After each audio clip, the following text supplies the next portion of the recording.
En 1969, en el notorio circo ambulante de los hermanos Barnum, el fotógrafo Jack Morrison capturó lo que parecía ser una fotografía promocional rutinaria de dos artistas de espectáculos secundarios, conocidas como las gemelas del terror, las hermanas siamesas Lily y Rose, que eran la atracción principal del circo. La fotografía en blanco y negro muestra a las hermanas en sus trajes de actuación, paradas junto al gerente del circo Vincent Carrera, en lo que parece una típica imagen publicitaria. Sin embargo, cuando la imagen fue descubierta en 2024 durante la venta del patrimonio de la colección fotográfica de Morrison, la tecnología de mejora digital reveló detalles perturbadores que habían sido invisibles durante más de 5 décadas. El software avanzado de reconocimiento facial identificó que las gemelas siamesas eran en realidad dos personas separadas que habían sido quirúrgicamente alteradas para parecer conectadas, víctimas de experimentación médica ilegal, realizada por el Dr. Wilhelm Steiner, un exmédico nazi que había huido a América después de la Segunda Guerra Mundial. El circo había sido utilizado como fachada para los continuos experimentos humanos de Steiner, con Carrera facilitando el secuestro de niños fugitivos que luego eran sometidos a grotescos procedimientos quirúrgicos para crear atracciones. El descubrimiento llevó a la reapertura de docenas de casos de personas desaparecidas de los años 60 y reveló una red de circos ambulantes que servían como laboratorios móviles para criminales de guerra que se escondían a plena vista en la América rural. Antes de continuar, suscríbete al canal y activa las notificaciones para no perderte ningún video nuevo. Todo comenzó en una fría mañana de enero de 2024, cuando el historiador militar y especialista en crímenes de guerra, Dr. Alejandro Mendoza, recibió un paquete inesperado en su oficina de la Universidad de Texas en Austin. El remitente era un tal Howard Morrison, quien en una breve nota explicaba que era el nieto del fallecido fotógrafo Jack Morrison. Durante la limpieza del ático de su abuelo, Howard había encontrado una colección de negativos y fotografías que creía podrían tener valor histórico, especialmente considerando los rumores familiares sobre las conexiones de su abuelo con varios personajes controvertidos después de la Segunda Guerra Mundial. El Dr. Mendoza, conocido por su trabajo documentando la huida de criminales de guerra nazis a América, abrió el paquete con moderado interés, esperando encontrar quizás algunas fotografías de archivo de poca relevancia. Entre las docenas de fotografías en blanco y negro, una en particular llamó su atención. Era una imagen promocional del circo ambulante de los hermanos Barnum, fechada en 1969, que mostraba a dos jóvenes mujeres presentadas como hermanas siamesas unidas por el costado, vestidas con elaborados trajes de espectáculo. A su lado, un hombre de mediana edad con un traje a rayas y sombrero de copa, identificado en el reverso como Vincent Carrera, gerente del circo. La fotografía parecía ser simplemente un recuerdo de una época en que los espectáculos de fenómenos aún eran comunes en los circos ambulantes que recorrían las zonas rurales de Estados Unidos. El Dr. Mendoza colocó la fotografía en la pila de imágenes para archivar, sin sospechar que estaba a punto de descubrir uno de los secretos más oscuros de la posguerra en América. Esa noche, mientras organizaba las fotografías para su catalogación, el Dr. Mendoza notó algo peculiar en la imagen del circo. En el fondo, apenas visible en las sombras detrás de una carpa, se podía distinguir la silueta de un hombre alto y delgado, observando la escena. Había algo en su postura, en la forma en que se mantenía deliberadamente en las sombras, que despertó la curiosidad profesional del historiador. Utilizando una lupa básica, examinó la figura más de cerca y notó lo que parecía ser un brazalete médico en su brazo izquierdo. Este pequeño detalle, aparentemente insignificante, activó sus instintos de investigador. El Dr. Mendoza decidió que esta fotografía merecía un análisis más profundo. A la mañana siguiente, el Dr. Mendoza llevó la fotografía al Departamento de Tecnología Forense de la universidad, donde su colega, la doctora Carmen Valdés, especialista en fotografía histórica y análisis digital, accedió a examinar la imagen. La doctora Valdés digitalizó la fotografía utilizando equipos especializados diseñados para preservar y mejorar imágenes históricas. A primera vista, la imagen digitalizada no reveló nada extraordinario. Las supuestas gemelas siamesas, el gerente del circo, la carpa detrás de ellos, todo parecía consistente con una fotografía promocional estándar de un circo de la época. Sin embargo, cuando la doctora Valdés aplicó filtros para mejorar los detalles en las áreas de sombra, la figura en el fondo se hizo más clara. Era un hombre mayor, de unos 60 años, con gafas redondas y un aspecto severo, vestido con lo que parecía ser una bata médica debajo de un abrigo oscuro. El doctor Mendoza sintió un escalofrío recorrer su espalda. Durante años había estudiado fotografías de criminales de guerra nazis, particularmente aquellos con antecedentes médicos que habían escapado a América y otros países después de la guerra. La figura en las sombras guardaba un inquietante parecido con Wilhelm Steiner, un médico que había trabajado en los campos de concentración bajo el mando directo de Joseph Mengele. Conocido por sus experimentos con gemelos, Steiner había desaparecido durante el caos de la caída de Alemania y, a pesar de múltiples investigaciones, nunca había sido localizado. Se presumía que había muerto durante su huida o que vivía bajo una identidad falsa en algún lugar de Sudamérica. Ver a alguien con su apariencia en una fotografía de un circo estadounidense de 1969 era, cuando menos, perturbador. Pero lo que habían descubierto hasta ahora era solo la punta del iceberg. La doctora Valdés sugirió aplicar tecnología de reconocimiento facial más avanzada para analizar los rostros de las supuestas hermanas siamesas. Utilizando un software desarrollado originalmente para identificar víctimas de tráfico humano, a partir de fotografías parciales, escanearon los rostros de las jóvenes. Los resultados iniciales fueron confusos. El software detectó anomalías en las estructuras faciales que no eran consistentes con patrones genéticos típicos de hermanos, mucho menos de gemelos idénticos.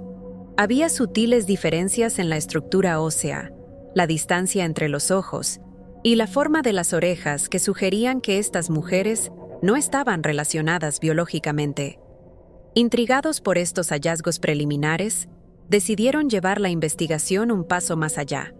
El doctor Mendoza contactó a Howard Morrison nuevamente, preguntando si tenía más fotografías o documentos relacionados con el trabajo de su abuelo con el circo de los hermanos Barnum. Howard respondió que había encontrado un diario entre las pertenencias de su abuelo, pero que no había podido descifrarlo completamente, ya que estaba escrito en una especie de código personal. Acordaron que Howard enviaría el diario al doctor Mendoza para su análisis. Mientras esperaban la llegada del diario, el doctor Mendoza comenzó a investigar la historia del circo ambulante de los hermanos Barnum. Descubrió que, a pesar de su nombre sugerente, no tenía relación con el famoso P.T. Barnum del siglo XIX. Este circo había sido fundado en 1952 por los hermanos Gerald y Harold Barnum, quienes habían servido en el ejército estadounidense durante la Segunda Guerra Mundial. Según los registros, Gerald había sido parte de las unidades de inteligencia militar asignadas a Alemania inmediatamente después de la guerra, mientras que Harold había servido como médico de campo. El circo había operado principalmente en rutas que atravesaban pequeñas ciudades y comunidades rurales del medio oeste y sur de Estados Unidos, manteniéndose generalmente alejado de las grandes ciudades donde los controles y regulaciones eran más estrictos. Lo que resultaba inquietante era el patrón que comenzaba a emerger al comparar las rutas del circo con los informes de niños desaparecidos durante las décadas de 1950 y 60. El doctor Mendoza compiló datos de archivos policiales disponibles públicamente y notó una correlación perturbadora. En numerosos casos, las desapariciones de niños, especialmente de aquellos descritos como problemáticos o fugitivos, coincidían con la presencia del circo en la región. Aunque ninguna investigación de la época había establecido una conexión directa, La coincidencia estadística era demasiado significativa para ser ignorada. El diario de Jack Morrison llegó una semana después, y con él, piezas cruciales del rompecabezas comenzaron a encajar. Aunque efectivamente estaba escrito en un código personal, el Dr. Mendoza y su equipo lograron descifrarlo parcialmente utilizando técnicas de análisis lingüístico y contextual. Morrison, según revelaban sus escritos, había servido también en el ejército durante la guerra, específicamente en unidades de documentación fotográfica. Había conocido a Gerald Barnum durante su servicio en Alemania en 1945, y años después, cuando necesitaba trabajo, Gerald lo había contactado ofreciéndole un puesto como fotógrafo del circo. Las entradas del diario entre 1968 y 1970 revelaban una creciente inquietud en Morrison. Escribía sobre procedimientos realizados en las caravanas médicas del circo durante la noche, sobre llantos que eran silenciados rápidamente y sobre la presencia de un doctor alemán que raramente se mostraba en público, pero cuya autoridad dentro del círculo interno del circo era incuestionable. Morrison mencionaba su preocupación por las transformaciones que veía en algunos de los artistas, especialmente en las jóvenes que aparecían de repente como fenómenos en los espectáculos. Sin embargo, necesitaba el trabajo para mantener a su familia y temía las consecuencias de hablar. La entrada más reveladora era precisamente sobre la fotografía que había iniciado toda la investigación. Morrison escribía: «Hoy fotografié a las nuevas gemelas. No puedo soportar mirarlas a los ojos sabiendo lo que sé sobre su origen. Eran dos chicas distintas hace apenas 6 meses. El Dr. S. dice que es un milagro médico, pero yo lo llamo una abominación. Carrera me advirtió que no hiciera preguntas si quería mantener mi posición. Tomé varias fotografías en secreto que probarían lo que está sucediendo aquí. Las he escondido donde nunca las encontrarán». Estas palabras confirmaban las sospechas más oscuras del Dr. Mendoza. Las supuestas hermanas siamesas no habían nacido así. Habían sido quirúrgicamente modificadas para crear una atracción para el circo. La tecnología moderna estaba a punto de revelar toda la verdad detrás de esta horrible práctica. Con esta nueva información, el Dr. Mendoza decidió profundizar en el contexto histórico que había permitido que tales atrocidades ocurrieran en suelo americano. La Segunda Guerra Mundial había terminado oficialmente en 1945, pero sus secuelas se extendieron mucho más allá de esa fecha. Durante la Operación Paperclip, los Estados Unidos habían reclutado activamente a científicos y médicos alemanes, incluyendo algunos con conexiones nazis, para aprovechar su conocimiento en la creciente Guerra Fría contra la Unión Soviética. Mientras que algunas de estas contrataciones fueron públicas y legítimas, existían sospechas bien documentadas de que otros individuos con pasados mucho más oscuros habían logrado entrar al país a través de redes no oficiales. El período inmediato de posguerra fue caótico. Miles de personas desplazadas, documentación destruida o falsificada, y una urgencia política por obtener ventaja tecnológica sobre los soviéticos crearon el ambiente perfecto para que criminales de guerra escaparan de la justicia. Los hermanos Barnum, con sus conexiones militares y su acceso a zonas de ocupación en Alemania, habrían estado idealmente posicionados para facilitar la entrada de alguien como Wilhelm Steiner a los Estados Unidos. El Dr. Mendoza consultó con el Dr. Ramón Gutiérrez, historiador especializado en la migración de científicos alemanes a América después de la guerra. El Dr. Gutiérrez confirmó que existían numerosos casos documentados de criminales de guerra que habían establecido nuevas vidas en Estados Unidos, a menudo con la complicidad tácita de ciertos elementos dentro del gobierno que valoraban su conocimiento por encima de la justicia para sus víctimas. Particularmente perturbador era el hecho de que varios médicos que habían participado en experimentos humanos encontraron trabajo en instituciones médicas americanas, a veces bajo supervisión mínima. La conexión con los circos ambulantes era especialmente siniestra, pero lógica.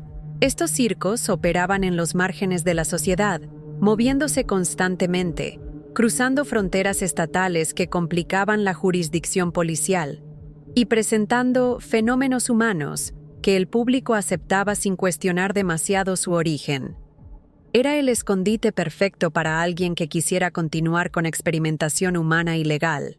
Además, los circos tradicionalmente reclutaban entre personas marginadas, incluidos huérfanos, fugitivos y aquellos con discapacidades físicas, precisamente el tipo de personas cuya desaparición o transformación podría pasar desapercibida por las autoridades.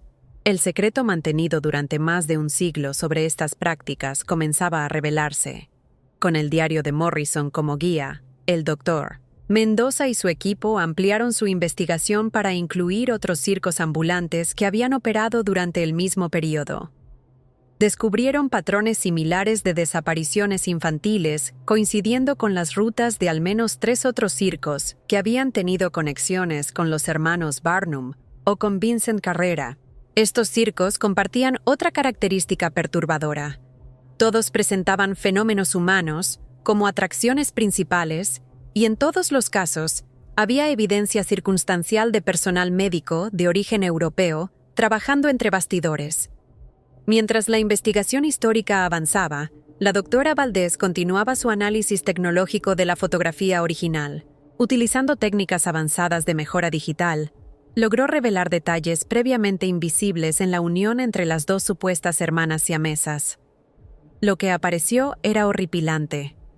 La tecnología moderna permitió distinguir claramente evidencia de intervención quirúrgica, suturas, cicatrices quirúrgicas cuidadosamente disimuladas con maquillaje, y lo que parecían ser dispositivos metálicos internos diseñados para mantener la conexión artificial entre los cuerpos de las dos jóvenes. No había duda. Estas no eran hermanas siamesas naturales, sino víctimas de una monstruosa experimentación quirúrgica. El equipo decidió utilizar tecnología de reconocimiento facial más avanzada para intentar identificar a las víctimas. Compararon sus rostros con bases de datos de personas desaparecidas de la época, un proceso complicado considerando que muchos de estos registros aún no estaban completamente digitalizados. Después de semanas de búsqueda meticulosa, encontraron coincidencias potenciales con 2 casos separados. Emily Thompson, una joven de 16 años reportada como fugitiva en Ohio en 1968, y María Rodríguez, una inmigrante mexicana de 15 años que había desaparecido de un hogar de acogida en Texas ese mismo año. Ambas coincidían con las características faciales de las supuestas gemelas en la fotografía, con un margen de error dentro de los parámetros aceptables considerando los cambios que habrían sufrido durante los procedimientos quirúrgicos. Sin embargo, había algo que no encajaba en la historia. El Dr. Mendoza notó discrepancias en las fechas. Según los registros policiales, Emily Thompson había sido vista por última vez en septiembre de 1968, mientras que la desaparición de María Rodríguez había sido reportada en noviembre del mismo año. Sin embargo, el diario de Morrison mencionaba que las nuevas gemelas habían sido presentadas por primera vez en marzo de 1969, apenas 4 meses después de la segunda desaparición. Este periodo parecía demasiado corto para los extensos procedimientos quirúrgicos que habrían sido necesarios para crear la ilusión de hermanas siamesas, especialmente considerando la tecnología médica de la época. La contradicción los inquietaba. ¿Cómo era posible que Steiner hubiera realizado transformaciones tan complejas en tan poco tiempo?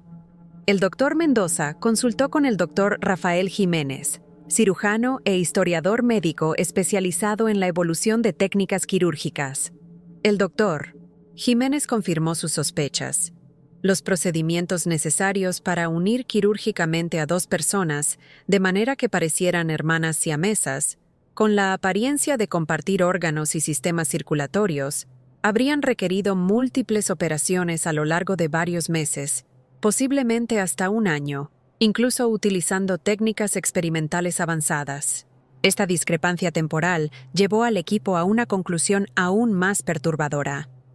Emily y María probablemente no habían sido las primeras víctimas de Steiner en el circo. Más bien, representaban la culminación de años de experimentación previa en otras víctimas, muchas de las cuales podrían no haber sobrevivido a los procedimientos o haber quedado tan desfiguradas que fueron descartadas en el proceso. Para confirmar esta teoría, necesitaban más evidencia. El doctor Mendoza contactó nuevamente a Howard Morrison, preguntando específicamente por las fotografías secretas que su abuelo mencionaba en su diario. Howard no tenía conocimiento de tales imágenes, pero accedió a revisar minuciosamente la casa familiar. Después de días de búsqueda, encontró una caja de metal sellada oculta en un compartimento secreto en el sótano. Dentro había docenas de negativos fotográficos cuidadosamente preservados, cada uno etiquetado con una fecha y un código numérico. Cuando estos negativos fueron procesados y analizados, revelaron una evidencia abrumadora de los horrores que habían tenido lugar en el circo de los hermanos Barnum. Las imágenes mostraban instalaciones médicas improvisadas en caravanas modificadas, cuerpos en diversas etapas de transformación quirúrgica, y lo más perturbador, registros fotográficos de experimentos fallidos. Morrison había documentado meticulosamente los trabajos de Steiner, aparentemente como un seguro personal, o quizás con la esperanza de que algún día sirvieran como evidencia. Una de las fotografías mostraba claramente a Steiner junto a Vincent Carrera y los hermanos Barnum, todos observando lo que parecía ser una operación en curso sobre un joven inconsciente. Lo que encontraron los dejó sin palabras. Entre los negativos, había una serie cronológica que documentaba la creación de Lily y Rose, las gemelas del terror. Las imágenes mostraban a Emily Thompson y María Rodríguez, primero como individuos separados, luego a través de etapas progresivas de procedimientos quirúrgicos, hasta su presentación final como hermanas siamesas. El nivel de detalle era clínicamente preciso, revelando técnicas quirúrgicas avanzadas que, según el Dr. Jiménez, estaban décadas adelantadas a las prácticas médicas públicamente conocidas de la época. Esto sugería que Steiner había continuado desarrollando las técnicas experimentales iniciadas en los campos de concentración, utilizando a jóvenes vulnerables como sujetos de prueba. Las fotografías también revelaron algo que cambiaba todo lo que pensaban que sabían sobre la operación. En varias imágenes aparecían hombres con uniformes militares observando los procedimientos, algunos tomando notas. Estos no parecían ser simplemente espectadores curiosos, sino observadores profesionales evaluando los resultados. El Dr. Mendoza reconoció insignias que sugerían conexiones con divisiones de inteligencia militar y programas de investigación médica clasificados. Esto planteaba una pregunta inquietante. ¿Era posible que elementos dentro del gobierno estadounidense no solo conocieran las actividades de Steiner, sino que las monitorearan activamente, quizás incluso las apoyaran por el valor de la investigación? Esta posibilidad abría una dimensión completamente nueva a la investigación. El Dr. Mendoza estaba familiarizado con programas como MKUltra, en los que agencias gubernamentales habían conducido experimentos no éticos en ciudadanos sin su consentimiento durante la Guerra Fría. Si el trabajo de Steiner estaba conectado de alguna manera con estos programas, esto explicaría cómo había operado con impunidad durante tanto tiempo y por qué nunca fue capturado a pesar de las búsquedas internacionales de criminales de guerra nazis. Para explorar esta conexión, el Dr. Mendoza solicitó acceso a archivos militares desclasificados relacionados con programas médicos experimentales entre 1950 y 1970. Mientras esperaba respuestas a sus solicitudes, el equipo continuó su análisis tecnológico de las fotografías recién descubiertas. Utilizando software forense diseñado para identificar manipulación fotográfica, confirmaron que las imágenes eran auténticas y no habían sido alteradas. También lograron identificar a varios otros individuos que aparecían en las fotografías, incluyendo a médicos alemanes adicionales que habían trabajado bajo la dirección de Steiner. La doctora Valdés se centró en mejorar digitalmente las imágenes que mostraban a los observadores militares. En una fotografía particularmente clara, logró capturar detalles de un documento parcialmente visible que uno de ellos sostenía. Ampliando y mejorando esta sección, pudieron distinguir un encabezado oficial y un código de proyecto. Operación Quimera, clasificado, nivel Omega. Este nombre no aparecía en ninguno de los registros públicos de operaciones militares o programas de inteligencia conocidos, lo que sugería un nivel de clasificación extraordinariamente alto o, posiblemente, un programa cuya existencia había sido completamente borrada de los registros oficiales. Con esta nueva pista, el Dr. Mendoza contactó a antiguos colegas que habían trabajado en la desclasificación de archivos de la Guerra Fría. Uno de ellos, el Dr. William Parker, reconoció el nombre Operación Quimera de documentos fragmentarios que había encontrado durante su trabajo en los archivos nacionales.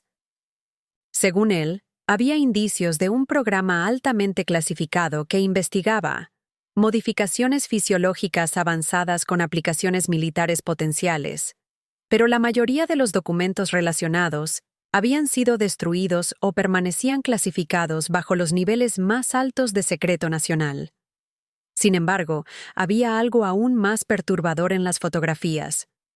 En varias imágenes de los observadores militares, el Dr. Mendoza notó a un hombre que aparecía repetidamente, a veces en uniforme y otras en ropa civil. Lo que resultaba inquietante era su parecido con Gerald Barnum, uno de los fundadores del circo. Un análisis facial confirmó que, con un 96% de probabilidad, se trataba de la misma persona. Esto sugería que Gerald Barnum no era simplemente un empresario circense que había dado refugio a un criminal de guerra, sino posiblemente un agente militar o de inteligencia cuyo circo servía como cobertura para operaciones encubiertas. Mientras las piezas del rompecabezas comenzaban a encajar, el Dr. Mendoza recibió respuesta a algunas de sus solicitudes de acceso a archivos militares. Aunque muchos documentos permanecían clasificados, logró obtener registros parciales del servicio militar de Gerald y Harold Barnum.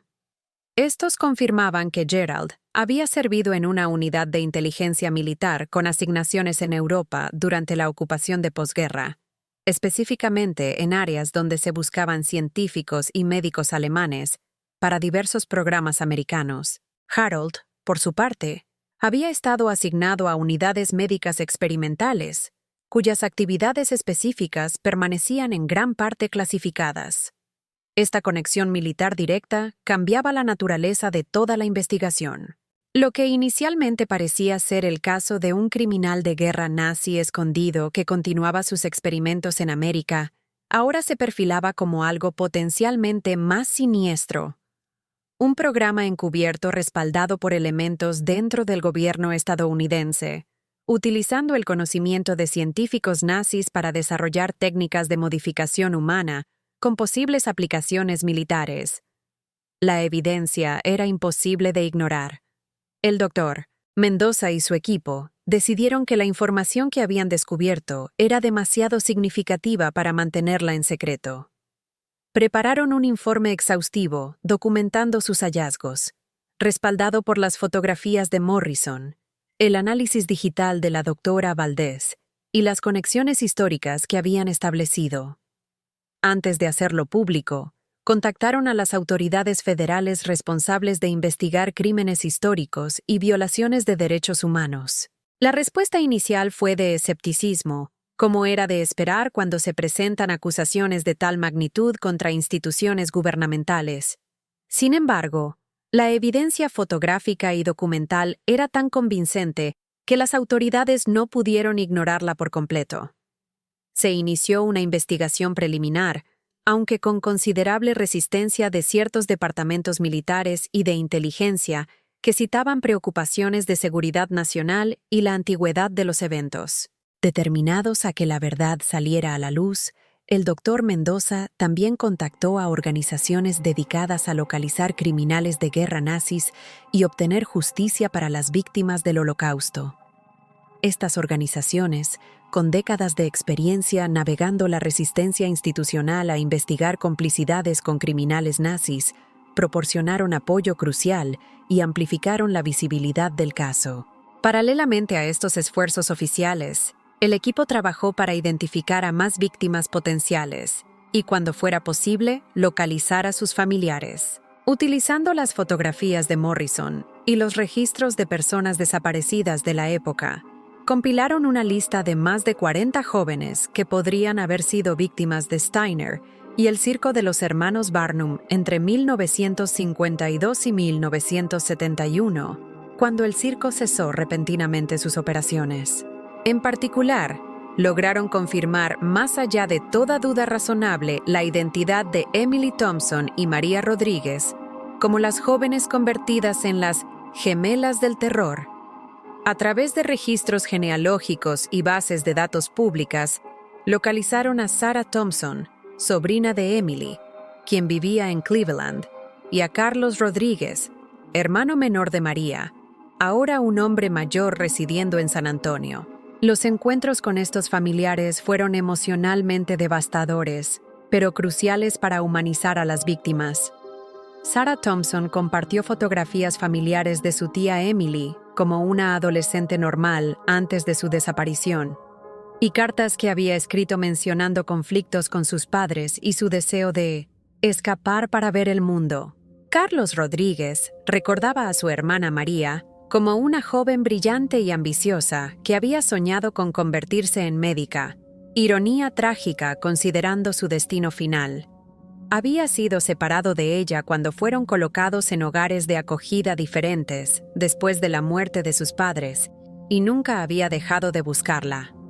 Lo más valioso de estos encuentros fue la información adicional que proporcionaron sobre el destino final de las gemelas del terror. Según las investigaciones de Carlos, que había pasado décadas buscando a su hermana, existían registros hospitalarios de 2 mujeres no identificadas admitidas en un hospital psiquiátrico estatal en Missouri en 1971, cuando el circo cerró repentinamente.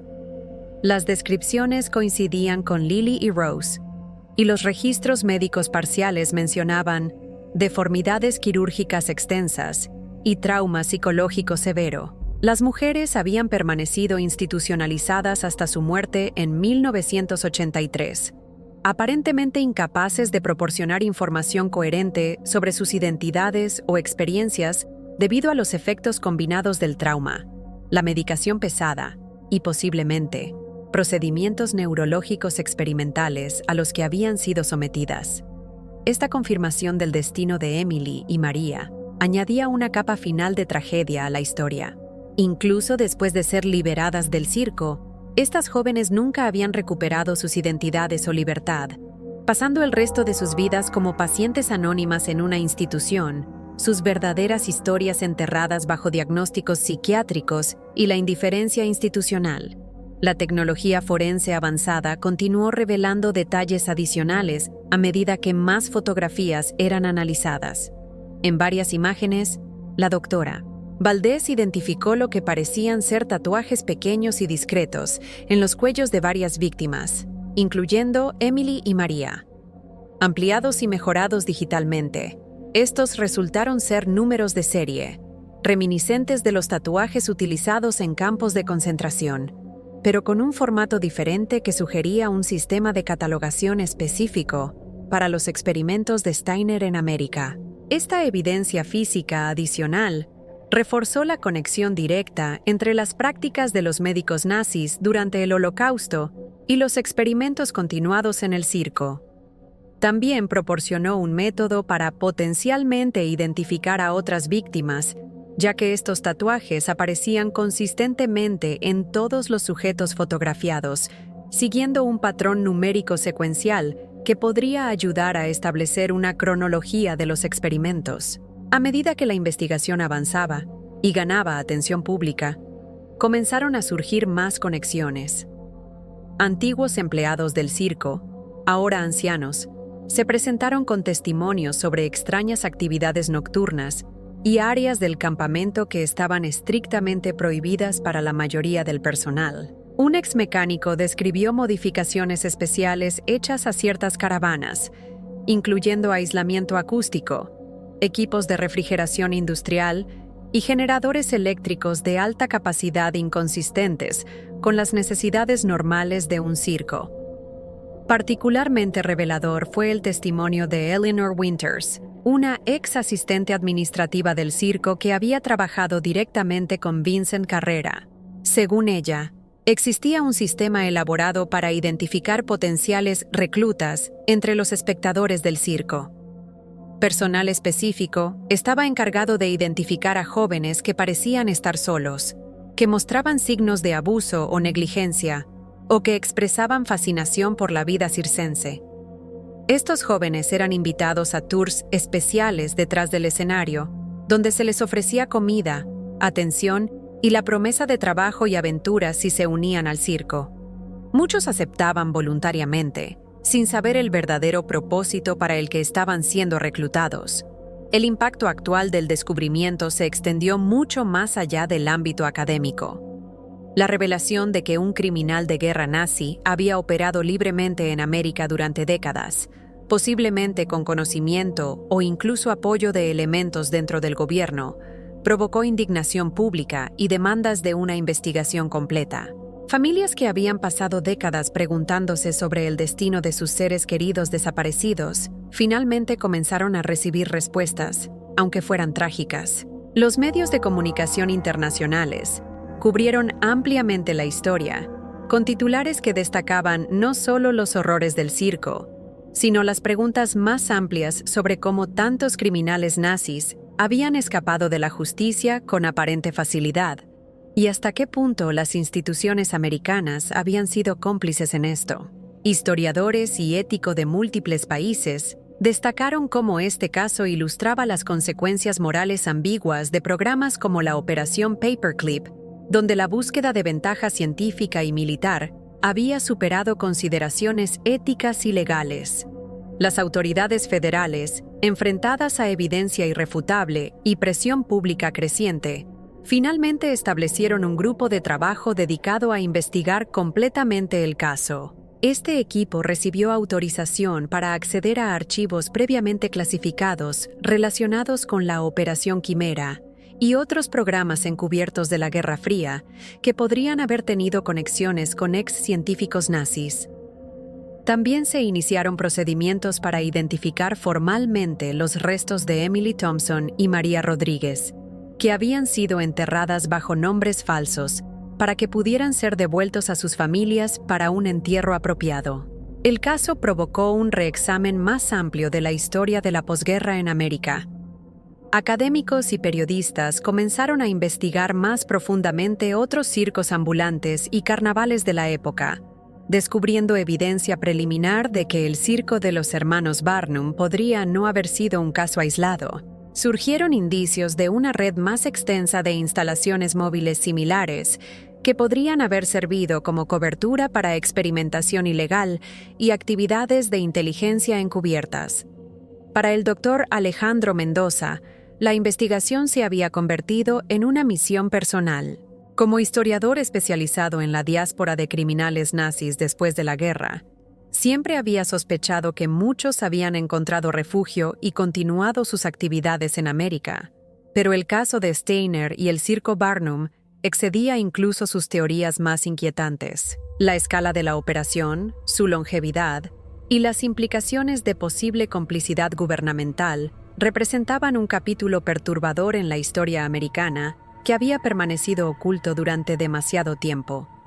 En una ceremonia solemne 6 meses después del descubrimiento inicial, los restos identificados de Emily Thompson y María Rodríguez fueron finalmente entregados a sus familias. Sarah Thompson y Carlos Rodríguez, unidos por la tragedia compartida, decidieron crear una fundación dedicada a documentar las historias de todas las víctimas identificadas del circo Barnum y continuar la búsqueda de otras personas desaparecidas que podrían haber sufrido destinos similares en otros circos de la época.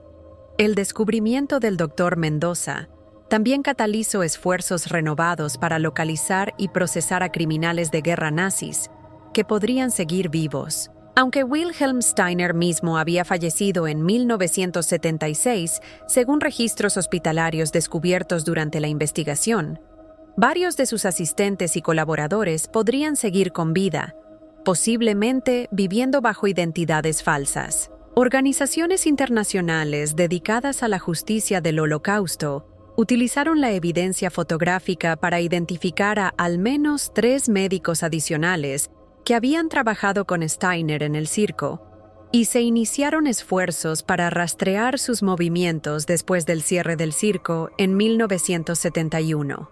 Quizás el legado más importante del descubrimiento fue su impacto en cómo entendemos este periodo de la historia americana. La imagen de Estados Unidos como simple libertador y refugio para las víctimas de la guerra había sido complicada por la evidencia de que también se había convertido en un santuario para perpetradores, algunos de los cuales habían continuado sus crímenes en suelo americano. La narrativa simplista de la posguerra y los inicios de la Guerra Fría había dado paso a una comprensión más matizada y perturbadora de las concesiones morales hechas en nombre de la seguridad nacional y la ventaja geopolítica. Para las familias de Emily Thompson, María Rodríguez y las docenas de otras víctimas identificadas, ninguna revelación histórica podía compensar las vidas robadas y el sufrimiento infligido. Sin embargo, muchos expresaron que finalmente conocer la verdad, por horrible que fuera, proporcionaba un tipo de cierre que décadas de incertidumbre no habían permitido, como dijo Carlos Rodríguez en el servicio memorial para su hermana. Durante 50 años, imaginé 1000 escenarios diferentes sobre qué le había pasado a María. La verdad es más terrible de lo que podría haber imaginado, pero al menos ahora sé. Al menos ahora puedo llorarla adecuadamente y asegurarme de que su historia no sea olvidada. La fotografía que había iniciado toda la investigación fue finalmente donada al Museo del Holocausto, en Washington, D.C., como parte de una nueva exhibición permanente titulada El largo alcance del Holocausto, consecuencias y complicidades. Junto a ella se exhiben copias de algunas de las fotografías documentales de Morrison, el diario descifrado y testimonios de familiares de las víctimas. La exhibición sirve como un poderoso recordatorio de que los horrores de la guerra y el genocidio no terminaron con la liberación de los campos o los juicios de Nuremberg, sino que proyectaron sombras largas que afectaron vidas durante generaciones posteriores. En su discurso inaugural para la exhibición, el Dr. Mendoza reflexionó sobre el significado más amplio del caso. Lo que comenzó como un descubrimiento histórico accidental nos ha obligado a enfrentar verdades incómodas sobre nuestro pasado colectivo. Nos recuerda que la historia no ocurre solo en compartimentos ordenados y fechas definidas, sino que fluye a través de décadas y fronteras de maneras que a menudo no reconocemos. Las decisiones tomadas en los caóticos días después de la Segunda Guerra Mundial crearon condiciones que permitieron que estos horrores ocurrieran en pequeños pueblos americanos décadas después. Entender estas conexiones es esencial no solo para hacer justicia a las víctimas del pasado, sino para reconocer cómo las concesiones morales hechas en nombre de la seguridad nacional o el avance científico pueden tener consecuencias humanas devastadoras que perduran mucho más allá del momento inmediato. El caso de las gemelas del terror del Circo Barnum continúa desarrollándose, con nuevas revelaciones emergiendo regularmente a medida que más archivos son desclasificados y más testigos se presentan. Lo que comenzó como una sola fotografía en blanco y negro ha desarrollado un poder transformador, cambiando para siempre nuestra comprensión de este periodo de la historia americana y recordándonos que incluso los secretos más oscuros eventualmente salen a la luz, sin importar cuán cuidadosamente hayan sido enterrados.